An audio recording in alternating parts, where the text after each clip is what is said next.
Just wondering. I know when I talked to you in Miami, when you at the first announcement, you knew Troy was going in at that time. Now Allen and Bill Nunn as well, all at the same time this weekend.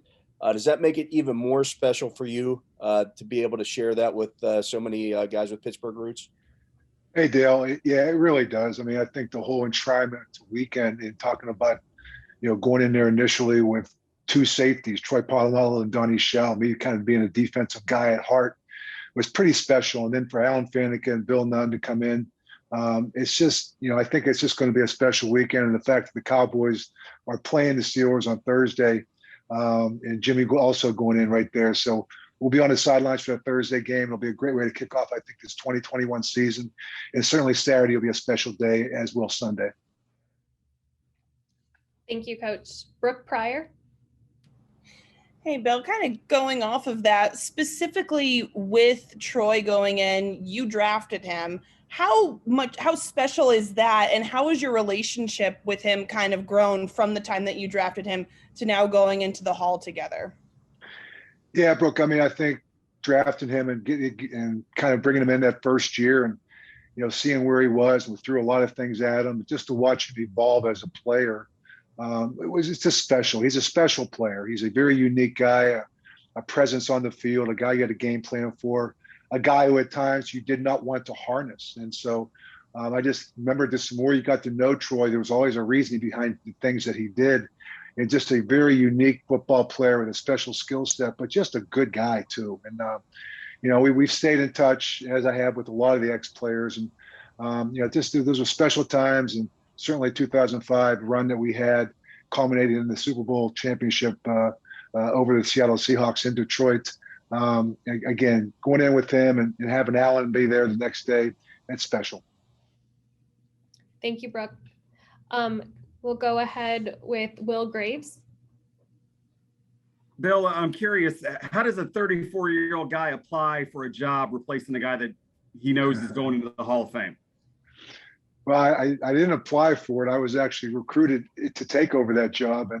And, you follow a guy like Chuck Noll, I don't even think there's any pressure, because you're not even going to even come close to doing what he did in terms of what his run that he had in the 70s and, what he did for the city of Pittsburgh and rejuvenating that whole city. And, so really for me, it was just coming in there to understand what the dynamics were in the building. A lot of things that we saw, you heard about, it was a mystique of the Pittsburgh Steelers. And I just remember each year as I got in there, was just trying to understand what the culture was like, what the dynamics were like, and we try to work within that. And certainly I was blessed to have a guy like Dan Rooney and the whole Rooney family, to be honest with you. And to come there at 34 years old, and I said this before, I didn't know I left there. I was a better coach when I got there. I was a better father and a better husband because of the Rooney family and the culture that they created. Thank you, Will. Joe Rudder. Yeah, Bill, as replacing Chuck, as time went on, what kind of stamp did you want to put on that? What did you want to add to the legacy of the Steelers? I just think the consistency. I mean, I think when you looked at growing up there, 4 miles from Three River Stadium and now Heinz Field, I came back there. I mean, I knew what the culture of the fans were, the fan base was. I understood that because I grew up there. I watched it happen. And so to me, it was just about putting out a product each and every year that was consistent. It reflected the city of Pittsburgh. We wanted to be tough. We weren't going to beat ourselves. We wanted to be kind of the guy we're going to come in and do that with our lunchbox and just do our job. And at the same time, know that we represent a city and there was an obligation that was a platform that we accepted. And so, it wasn't so much about building on anything. It was, to me, it's about what we represented. And we represented a family that had the perfect culture, and you had the perfect values, core values. And so our football team also represented that. Like I said, we were going to be tough. We're not going to beat ourselves. We're going to come to work and just bring with our lunch pail every day and find a way to get it done. Thank you, Joe. Albie? Hello, thank you. Hi, Bill. How you doing? Hey, Albie. Good, buddy.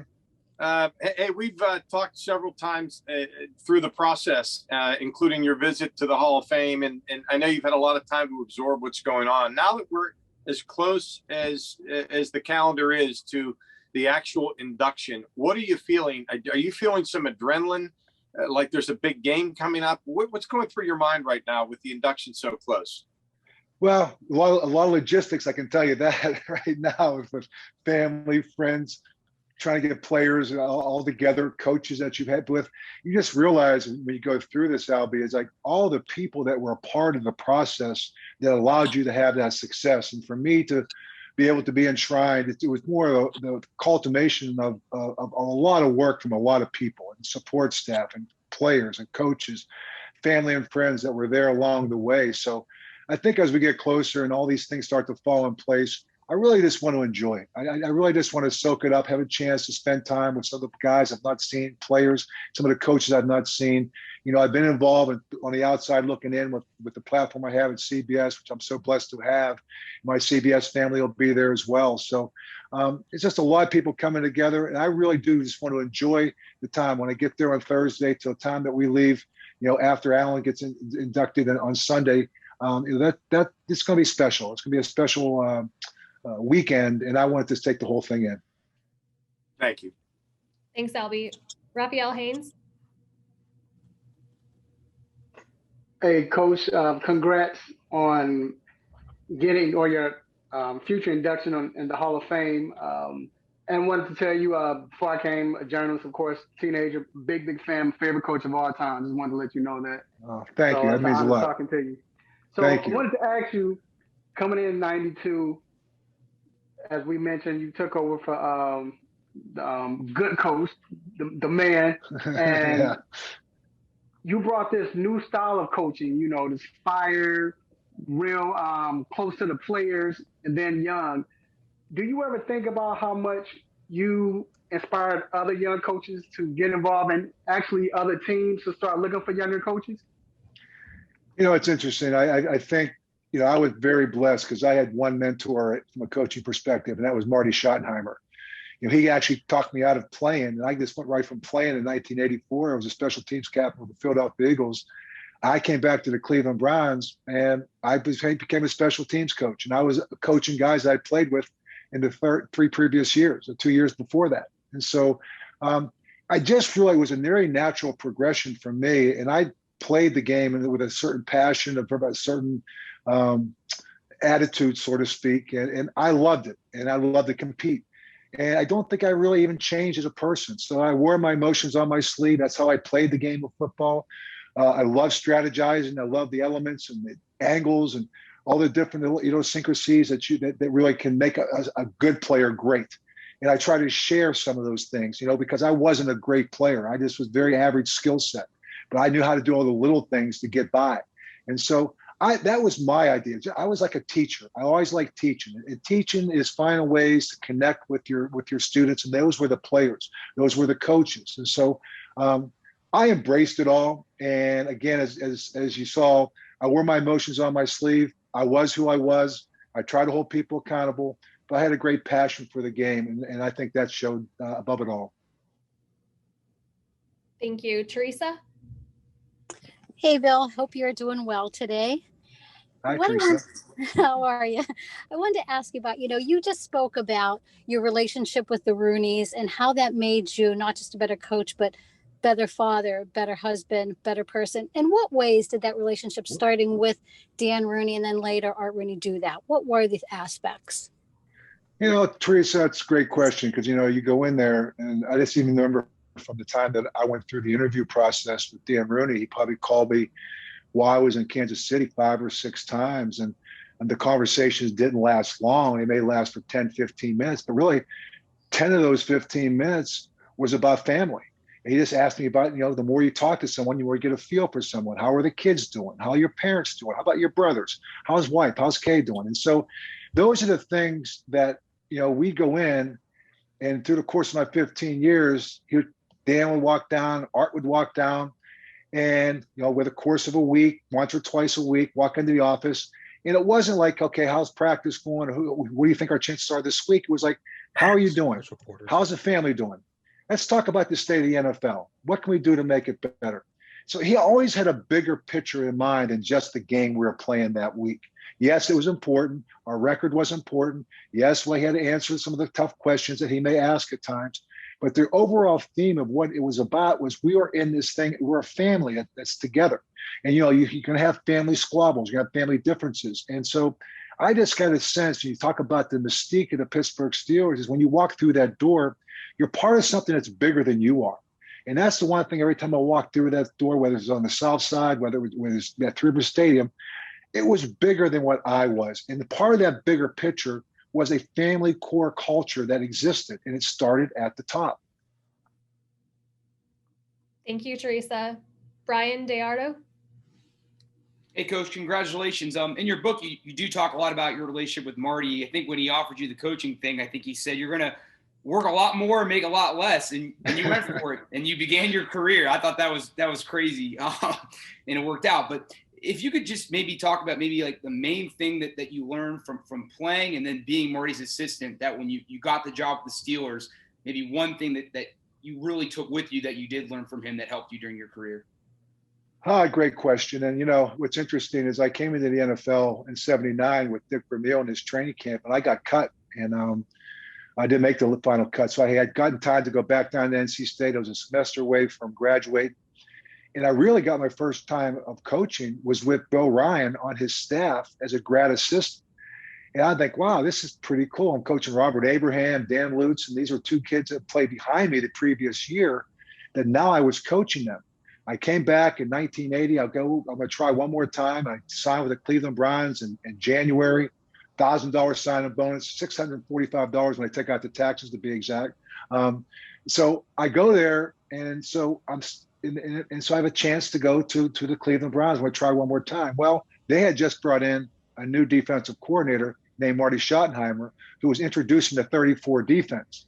And so I thought, wow, I may have a chance here. And if I can show them that I'm smart enough that I can pick things and grasp things up and then maybe play a couple different positions, I could have a role on that team.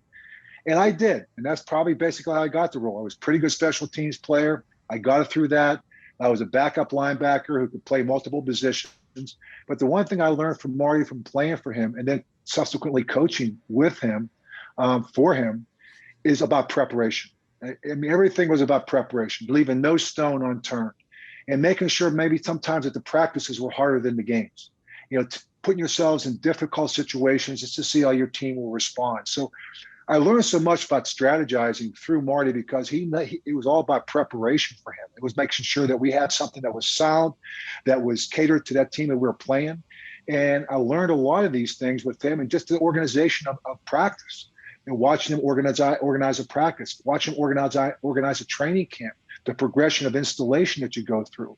And so, to this day, everything I did for my 15 years in Pittsburgh, well, Marty was tinkering with things. We would talk 7 or 8 years in, and he goes, wow, you're doing that? I go, Coach, I got it from you. So he would tinker and go around and then come full cycle back. I never tinkered. If it's not broke, don't fix it. So I learned a lot from Marty Schottenheimer. He's a special man, and he'll be a guy I talk a lot about that Saturday night. Him and Dan Rooney both, and so they won't be there in person, but they will be there in spirit. Thank you, Brian. L. Kraft. Hi, Bill. Hi. We're kind of on the edge of COVID-19 now. So we're all excited to get back and fill those stadiums. So what do you think the NFL could do to encourage the fans to get vaccinated? Because, this variant that's out there is kind of scaring everybody. So. Yeah, and I just think the more, I'm sure there'll be plenty of programs, and again, it's all an individual choice. I understand that, but I just think with all the knowledge that we have right now, not to get vaccinated is the unknown that you don't have. I think the fact of getting vaccinated, I get the flu shot every year, so hopefully we can keep talking about it the same way. As we have science, listen to science. That's the best defense you have. We talk about defense in the game of football. We talk about taking metrics and talk about analytics. Well, science has proven that what they have right now, that getting vaccinated will eliminate a large chance of you having a serious illness or even spreading something. So I hope the message will never get lost. I think repeated messaging is big. And hopefully the NFL with a platform and having people come into the stadiums and realizing what we have all missed for a year, that energy, that build up to one game a week, which is the NFL's got the greatest platform, I think, in professional sports, because there's an actual build up. There's matchups we're going to talk about, and then it unfolds in that stadium on game day. And there's nothing like being in a stadium on game day. So hopefully we'll continue to talk about the vaccinations, and we'll come up with, if we need to get boosters for some of these variants, so be it. And I'm all for it. And hopefully everyone else will speak out when they have the platform to do so as well. Thank you. Thanks. Mark Bona? Hi. You're good, Mark. Okay. Hey, Coach. Mark Bona, Cleveland.com, and the Plain Dealer. You touched on Marty Schottenheimer and your time in Cleveland. I'd like to pick your brain on any memorable moments you had leading the Steelers in many, many battles with the Browns over the years. Wins, losses, or any memorable moments that stand out for you with the fans. Oh, I think one of the things I always remember my first game being back up there, I was standing down in the dog pound, and I made sure I made sure the net was right there, but I was off to the side, because I shrugged, but all I could hear in the background, which I love the Cleveland fans, is, Cowher, we never liked you as a player. We never liked you as a coach, and we don't like you now as head coach of the Steelers. And so, I love you guys too. That's only the dog pound. And so I have so many great memories of Cleveland. To be honest with you, my two oldest girls were born there. I just remember the drive. I remember the fumble, the 2 AFC championship game losses to the Denver Broncos. And then coming back there, when they left, just opening up that stadium. And I know it was a big win that we had, but just to go back into that stadium again, just Cleveland without football just wasn't right. And I just remember the history, the tradition with Jim Brown, and everything goes all the way back. So I think having the Cleveland Browns back in the NFL and now having them back in the playoffs is just great for the game. And like I said, I have nothing but fond memories. I first played there, I first coached there, and then to come back and to coaching. It was funny because Bill Belichick and I were friends. We shared a lot of game plans together. I almost, as you guys were talking about in the book, I had a chance to go with Bill Parcells, but I decided, and Bill, I was offered a job to go there back in 1989. And I went with Marty to Kansas City, and Bill Belichick and I went from friends to adversaries when I went to Pittsburgh in 92 and he was coaching the Browns in 91. So that friendship went right out the window for a while. We competed against each other, friends to this day. But there was a lot of great memories and a lot of great matchups we had, the Steelers and the Browns. Thanks, Coach. Thanks, Mark. Next up, Brian Batko. Hey, Bill, you mentioned earlier that you'll be right there kind of on the sideline for that Steelers-Cowboys preseason game. Are you going to lobby Mike to let you maybe run in a play or call a coverage or anything like that for old time's sake? And in all seriousness, do you have a favorite decision or play call that sticks out to you from your 15 years and a least favorite that still keeps you up at night? Well, yeah, I got a least favorite. How about the 1994 championship game? And we're 3 yards away, and it was an incomplete pass against the San Diego Chargers. Now, if I would like to call another play. That one didn't work. I wish I had a reboot on that one.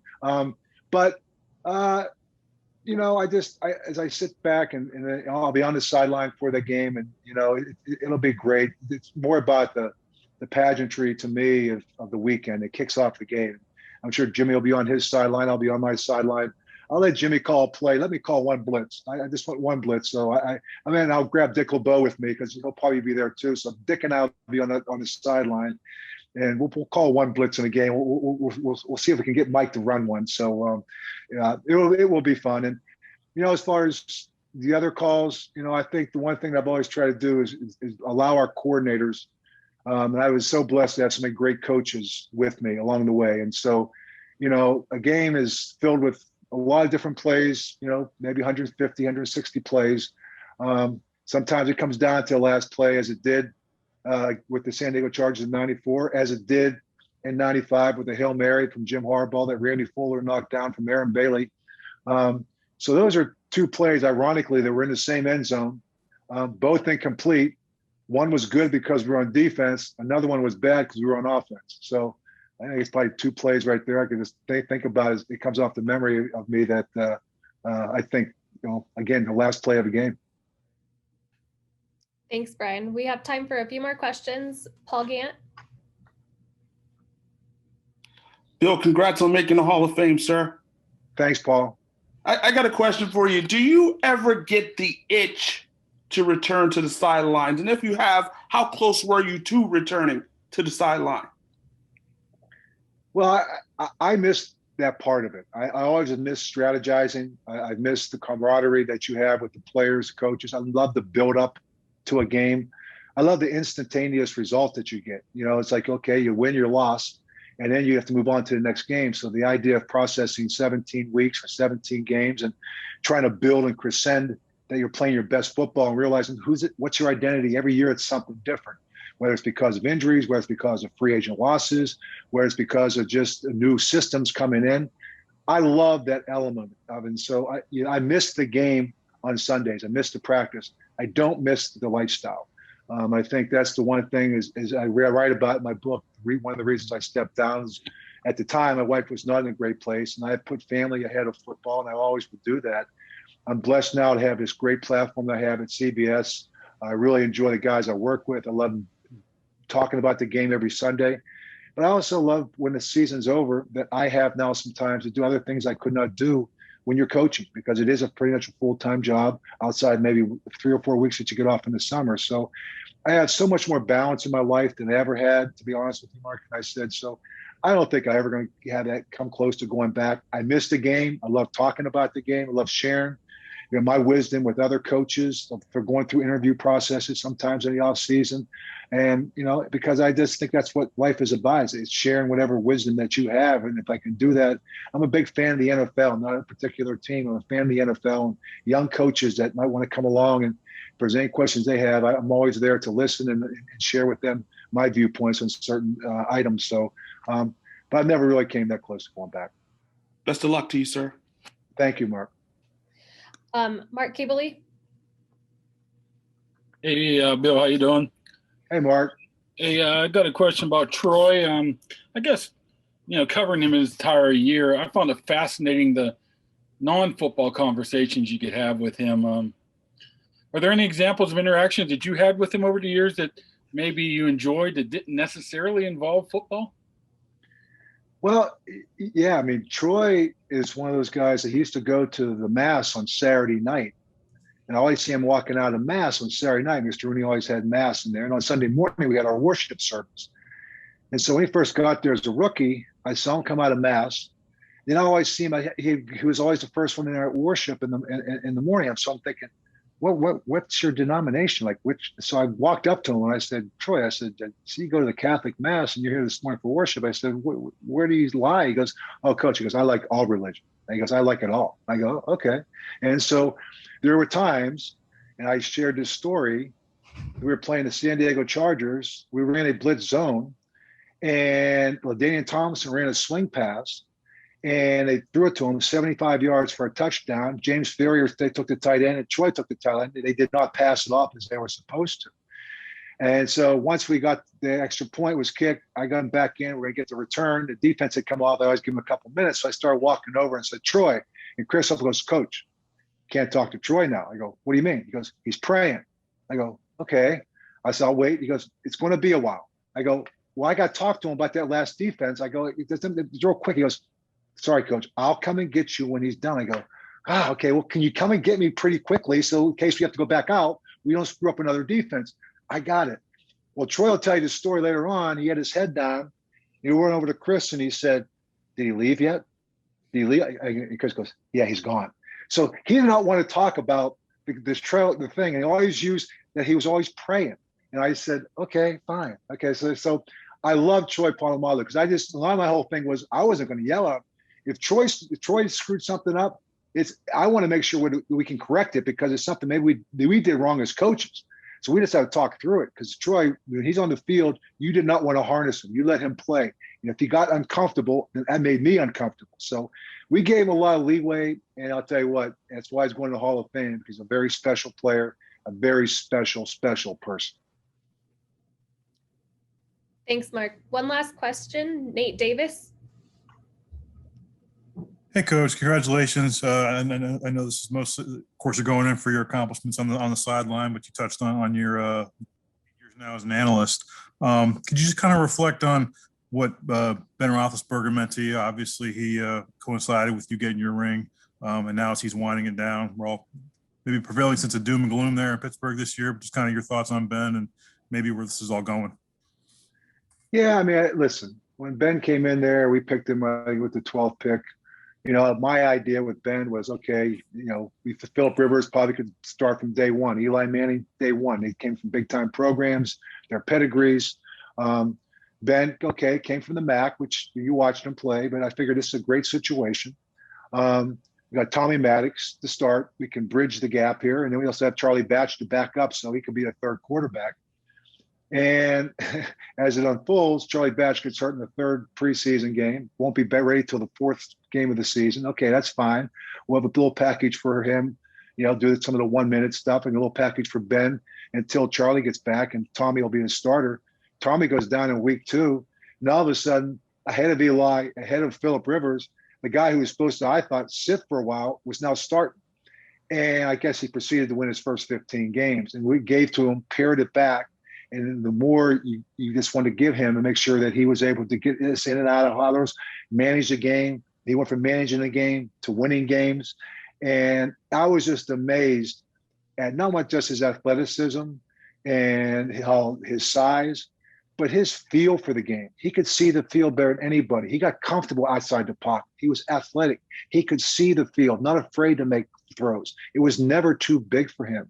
And I think what you've seen him do through a period of time and consistently year in, year out, he is a great competitor.